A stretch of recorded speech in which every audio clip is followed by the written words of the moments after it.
আমরা হাতে হাত রাখি, আবার জুলাই এবং আগস্টের চেতনাকে শানিত করে বাংলাদেশে অভূতপূর্ব ঐক্য সাধন করে সকল ষড়যন্ত্রকে আমরা নস্যাৎ করে দিতে চাই। প্রফেসর ইউনূস সাহেব ক্ষমতায় আছেন এবং ইনশাআল্লাহ তিনি একটি যৌক্তিক সংস্কার এবং যৌক্তিক সময়ের মধ্যে নির্বাচন পর্যন্ত তিনি ক্ষমতায় থাকবেন। দেশের মানুষকে জিম্মি করে মত তৈরি করে একটার পর একটা দাবি আদায়ের যেই কালচার শুরু হয়েছে, এই সংস্কৃতি অব্যাহত থাকলে এই দেশকে ধ্বংসের হাত থেকে কেউ রক্ষা করতে পারবে না।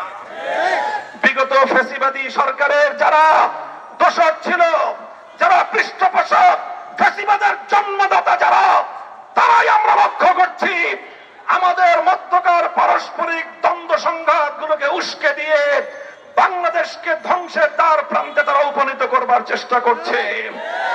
কাজী আসুন আমরা হাতে হাত রাখি, আবার জুলাই এবং আগস্টের চেতনাকে শানিত করে বাংলাদেশে অভূতপূর্ব ঐক্য সাধন করে সকল ষড়যন্ত্রকে আমরা নস্যাৎ করে দিতে চাই।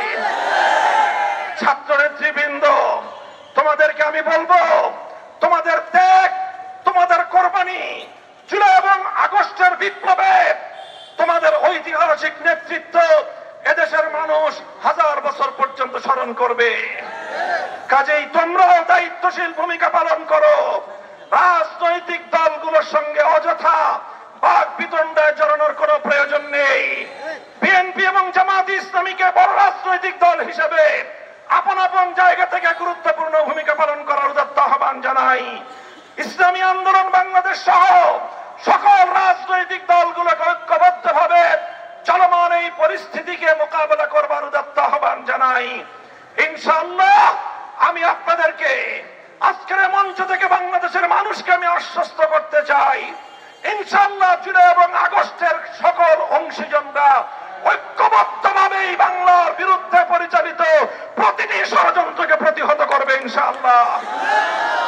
প্রফেসর ইউনূস সাহেব ক্ষমতায় আছেন এবং ইনশাআল্লাহ তিনি একটি যৌক্তিক সংস্কার এবং যৌক্তিক সময়ের মধ্যে নির্বাচন পর্যন্ত তিনি ক্ষমতায় থাকবেন এবং তিনি নারী কমিশনের কোন কুপ্রস্তাব বাস্তবায়ন করবার কোন ধরনের দুঃস্বপ্ন তিনি দেখবেন না। ইনশাআল্লাহ আগামী দিনে নারীর ন্যায্য অধিকার বাস্তবায়নে হেফাজতে ইসলাম মাঠে ঘাটে ঘরে ঘরে তার তৎপরতা পরিচালনা করবে। আপনারা হেফাজতের সঙ্গে থাকবেন তো ইনশাআল্লাহ?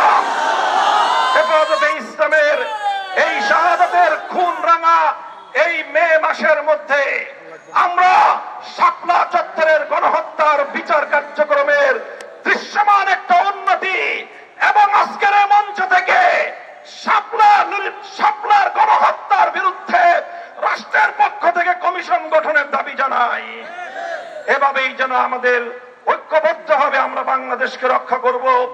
বাংলাদেশ জিন্দাবাদ, হেফাজতে ইসলাম বাংলাদেশ।